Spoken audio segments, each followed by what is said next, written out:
আজ আপনাদের সাথে একটা সম্পূর্ণ অন্যরকম রেসিপি শেয়ার করব। মাছ মাংস ডিম দিয়ে তো এক থালা ভাত খাওয়াই যায়, কিন্তু কারকোলের এই রেসিপিটা যদি আপনারা একবার হলেও এরকমভাবে বাড়িতে ট্রাই করেন, আমি বলছি 2 হাতা ভাত এক্সট্রা খাবেন আরও। খুব সিম্পল অ্যান্ড ইজি রেসিপি।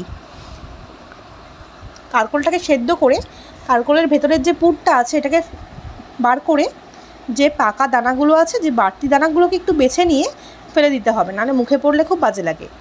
আসলে এই রেসিপিটা আমার মা আর দিদার থেকেই শেখা। বাংলাদেশের মানুষ তো রান্না খুব ভালো করে, যেটার আমি ধারের কাছেও আসতে পারবো না, তাও চেষ্টা করি।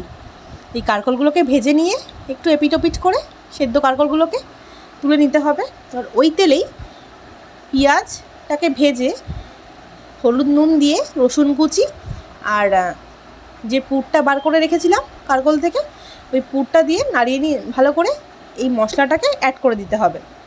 আবার মশলাটাকে দিয়ে ভালো করে কষিয়ে নিতে হবে। কষিয়ে নিয়ে এই পুরটাকেই ওই কারকোলের মধ্যে ভরতে হবে। কষে আসলে যে আমি এরমভাবে ভরে দিচ্ছি, এরমভাবেই করতে হবে। খেতে কিন্তু খুব ভালো হয়েছিল। আপনারা বাড়িতে একবার হলেও ট্রাই করবেন। ভিডিওটা ভালো লেগে থাকলে একটা লাইক করে দেবেন। সবাই খুব ভালো থাকবেন। আজ ভিডিওটা এই অবধি শেষ করছি।